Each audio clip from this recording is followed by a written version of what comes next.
Good morning.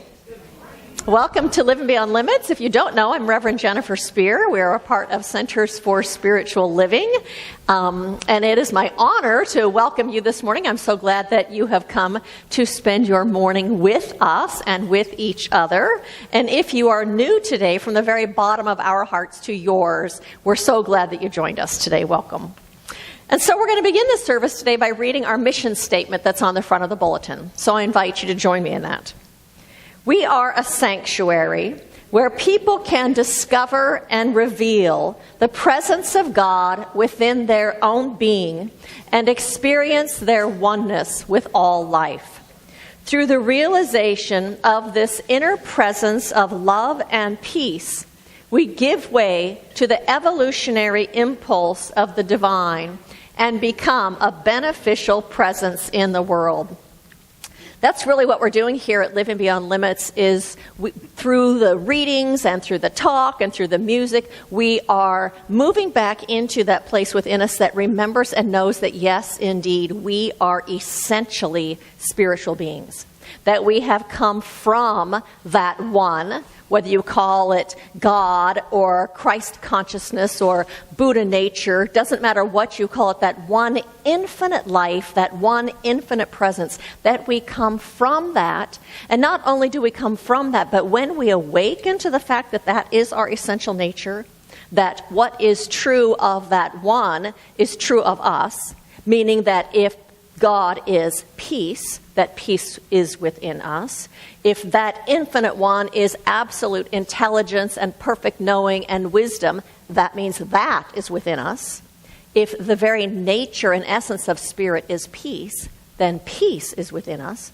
Because what happens is as we come to recognize and feel and sense and remember that that is within us, then when we are out in the world and the world is not loving or peaceful or acting intelligent or whatever it is, we aren't as reliant on the world being that for us. We can tap into that within us. Oh yes, peace is already right here within me. And then we can bring peace into the conversation or the relationship or the situation, whatever it is. And as we do that, we become a healing presence.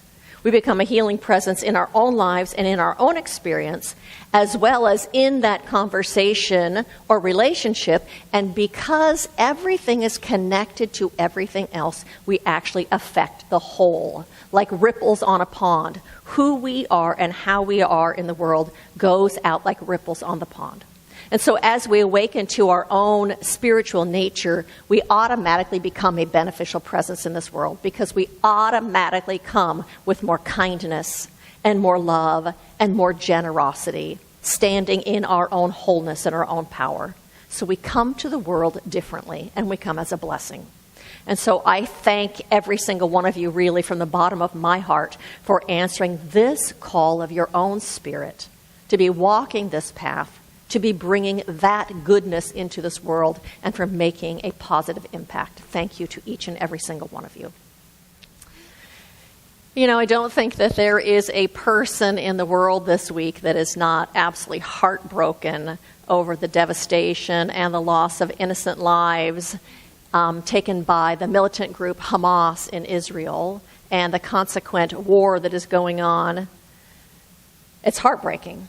And not just is that happening, but here we just had the 1-year anniversary of the war in the Ukraine. Who would have thought? We talked about it was going to go on for a couple of weeks, and that there are 108 armed conflicts that are going on in the world right now. And the result of that is us feeling heavy-hearted. And not just do we feel heavy-hearted, but sometimes we can also feel really disempowered and helpless and hopeless to do anything to bring peace to that conflict or to bring peace to this world. Simply said, we just don't know what to do besides worry and to be angry and be heartbroken. I read a Gallup poll this week that said, globally, experiences of negative emotions such as sadness, worry, stress, and anger are at their highest level in more than a decade of measurement. Across the world, people are feeling this. And we all want to be able to do something to contribute to peace, to help bring peace into this world. And so I read a story this week also that says, in the Jewish tradition, at least 10 people are required to attend a funeral, a minyan, to fulfill Jewish custom. This week, a family of a 24-year-old woman who was killed by Hamas militants at a music festival went online and asked if 10 people could attend her funeral because the family had just moved to Israel and didn't know many people. 10,000 people showed up for her service. We all want to live in peace. We want to have peace within ourselves and peace in our lives and peace in all countries and peace in the world. And because we know inside of ourselves that we are part of this one human family, we are part of that collective beingness of humanity, we want everyone to live in peace and everyone to have peace in the world. Carolyn Reynolds reminds us that there is no such thing as private good. We are all connected in an intricate web of the life force. Therefore, what harms one ultimately harms all, and what is good for one ultimately is good for all. We know that on a soul level, and because of that, we want to help. We want to be able to make a difference. We want to have influence in the world. What if we can? And what if we actually do have influence in the world? The title of my talk today is Ternational Peace. And I'm talking about that peace begins in our own hearts and in our own minds and begins at home. That if we want to live in a world that is more peaceful, there are two different things that we can do. We can, one, do the work in consciousness. That means to do affirmative prayer and to do visualization and to purposefully create that energy of peace within ourselves and to allow it to permeate our beingness, and then to recognize that same peace is present everywhere. That peace is everywhere. The energy of that peace is available and present everywhere in this world. We can also do affirmative prayer and feeling and recognizing unity and understanding and love, knowing that there are divine resolutions in that wisdom of that divine presence that lives in every single one of us.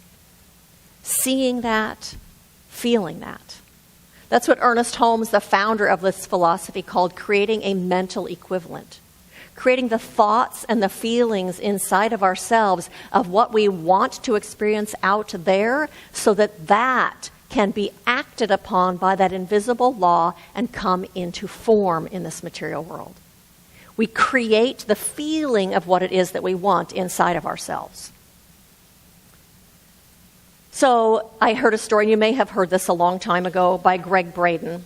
He says, back in the early 90s, I was living in the high desert of northern New Mexico. This was during one of the worst droughts that the Southwest had ever recorded. The elders in the native pueblos said that as far back as they could remember, they'd never gone so long without rain.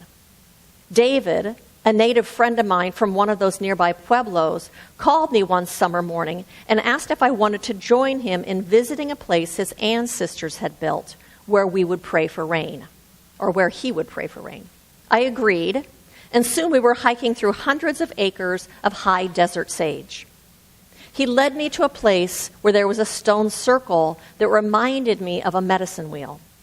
Each stone had been placed precisely by the hands of his ancestors long ago.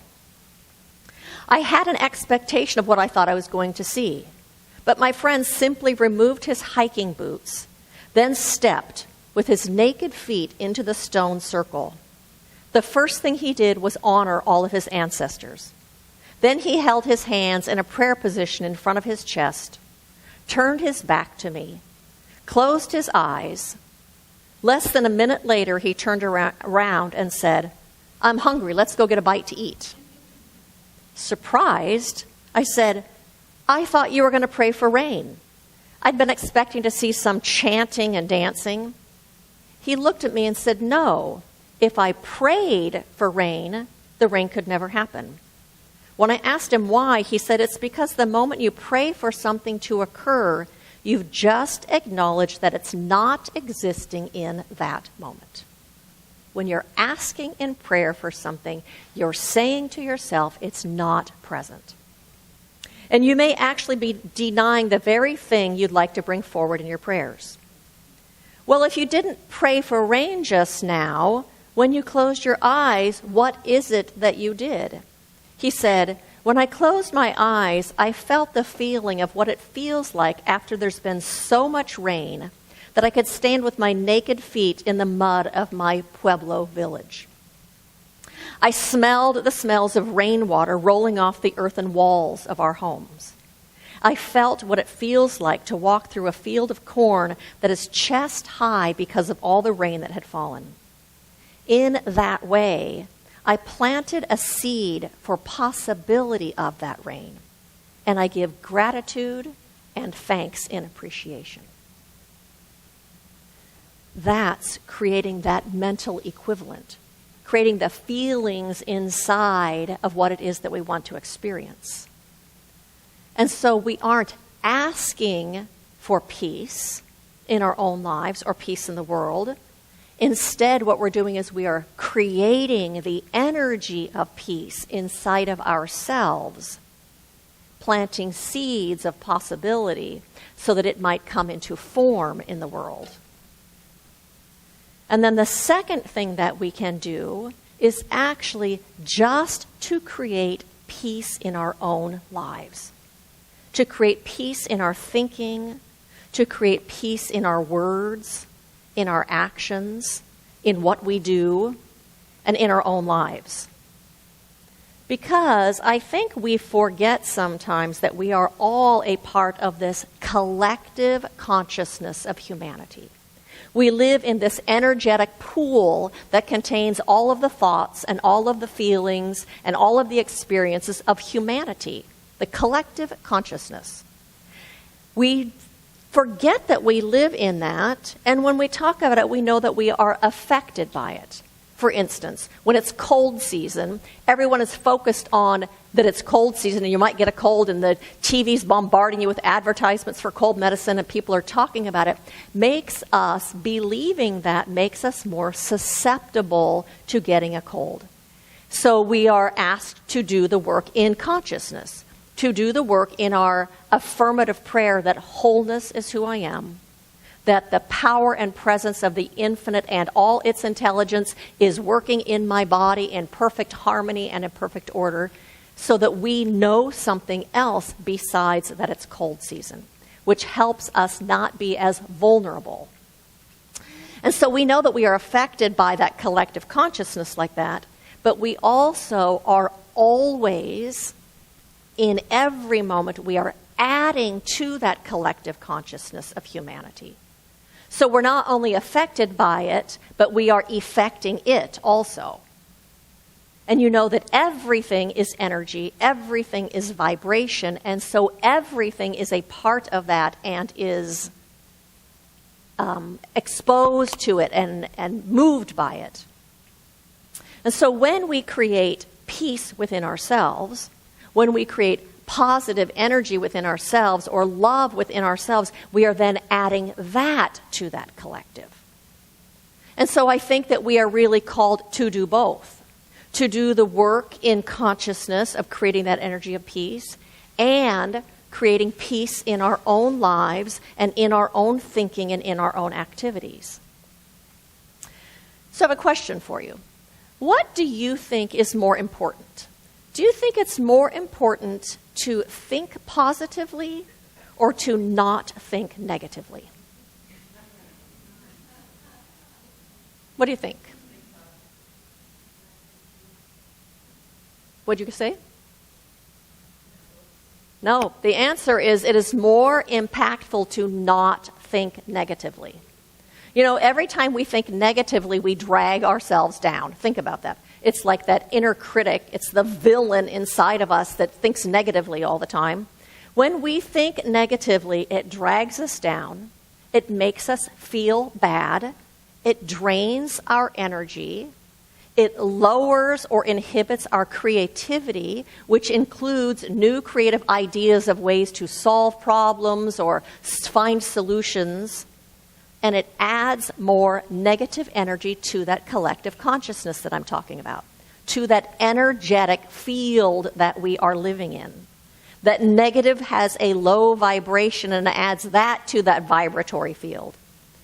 When we are negative and thinking negatively, it just creates more strife and more angst and more negativity to that collective field. When in turn, we could be instead elevating it and bringing more peace to it and more love to it. I read this week that 70% of our negative thinking is unconscious. We're not even aware that we're doing it. And so I'm actually going to talk today about 5 ways that we participate in negative thinking so that we can stop that negative thinking and do something different instead, so that we can turn it around and make a change.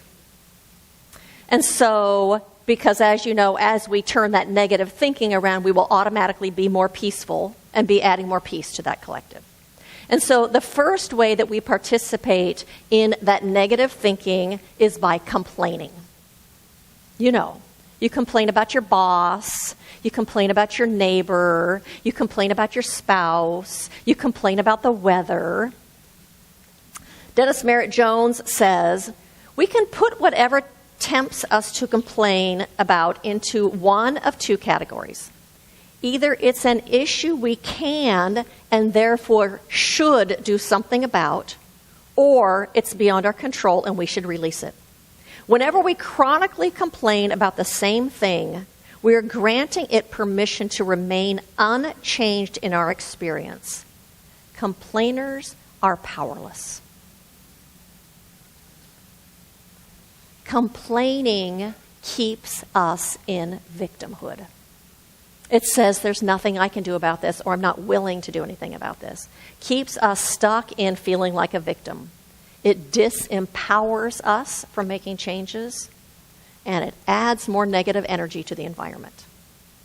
And so if there is something you can do about that thing that you complain about, do it. If there's a change you need to make the change. If there's nothing you can do about it, like the weather, let it go rather than adding negative energy into your environment. The second way we participate in negative thinking is by commiserating. You know, somebody else is complaining about something and you get on the bandwagon with them and talk about how terrible this thing is. Or sometimes you even add on top of it, well, you should see what happened to me, and you add your terrible thing. So you're both commiserating about something. You've just doubled the negative energy. I think that sometimes we commiserate with people as a way to connect with them. I think sometimes we commiserate with people so they feel heard. And I think we commiserate so people know that we care. We care about what's going on with them. But you know what? Commiserating doesn't lighten their load. It doesn't make it easier. It doesn't resolve the problem. But instead, what everybody really wants, everyone wants compassion. And they want to know that someone cares.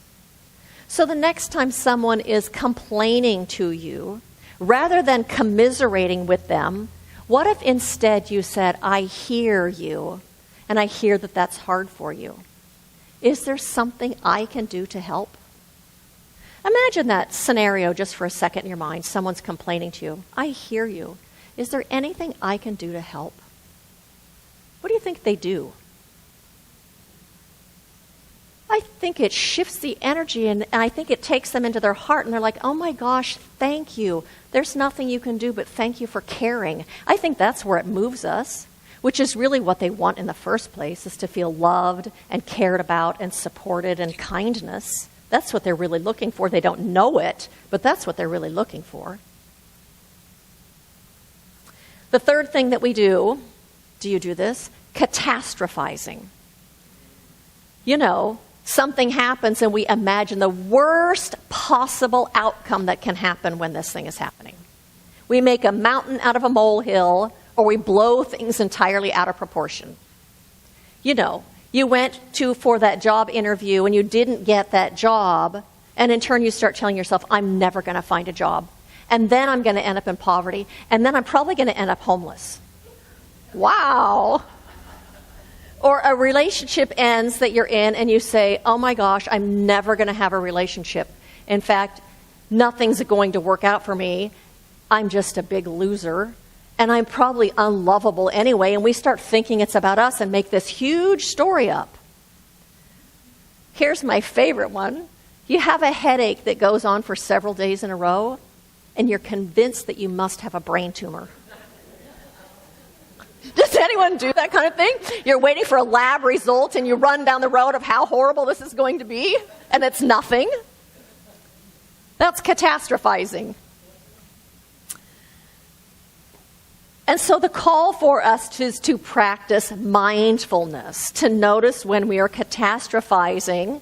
And one of the things that you can do when you notice that you're catastrophizing is to ask yourself, can I really know for 100% that what I'm telling myself is true? And when you can't, stop telling yourself that story and ask yourself what else might be true. Oh, the results might come back that it's nothing. Oh, I might meet somebody next month when I go to this function. Lots of possibilities. The fourth one, there's 5. The fourth one is concern, which really means getting caught up in concern, which is really about getting caught up in worry. You all know worrying never solved a problem in this entire world. I love Mark Twain had a quote. He says, I've had a lot of worries in my life, most of which never happened. Actually, there was a Cornell University study that says 85% of what people worried about never happened. 85% of what we worry about never happens. So stop it.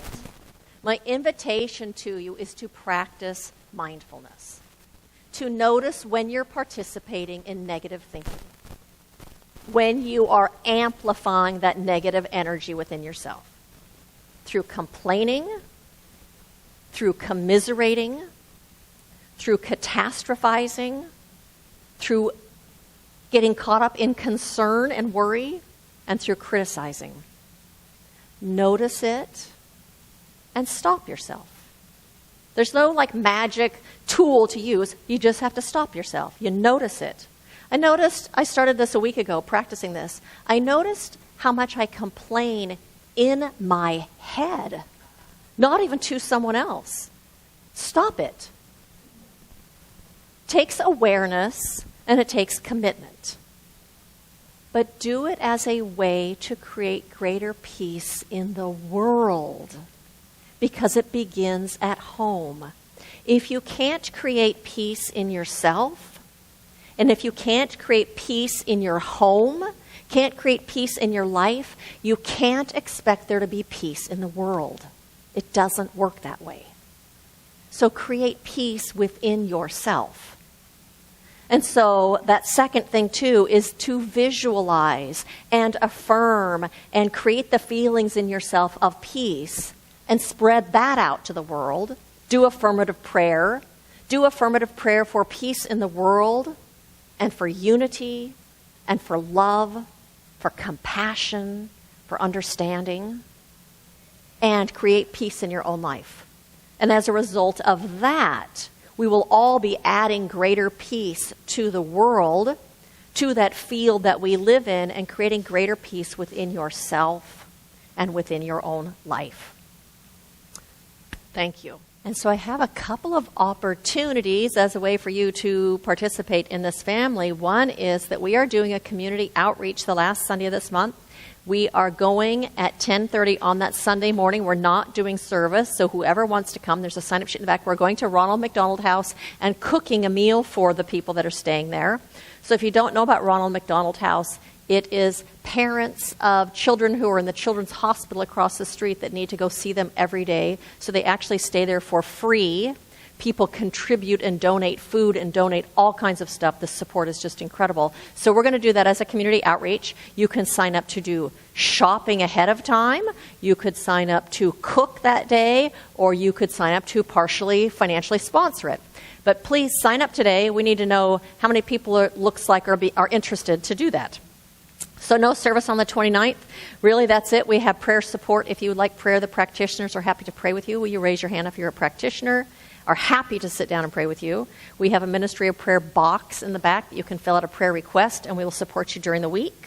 We have prayer shawls that if you would like to be wrapped in that energy of prayer, the shawls have been created in that energy of prayer, and the practitioners will pray over it for your specific desire so that you can take it and gift it to someone or to gift it to yourself. To follow us on social media, our accounts are listed here, and our talks come out on Mondays, and they're on YouTube. Share them with your friends. I invite you to repeat after me. The love and light of Spirit are within me now. The love and light of Spirit are within me now. I own it and I share it. I own it and I share it. I am it. I am it. I am a beneficial presence. I am a beneficial presence. And so it is.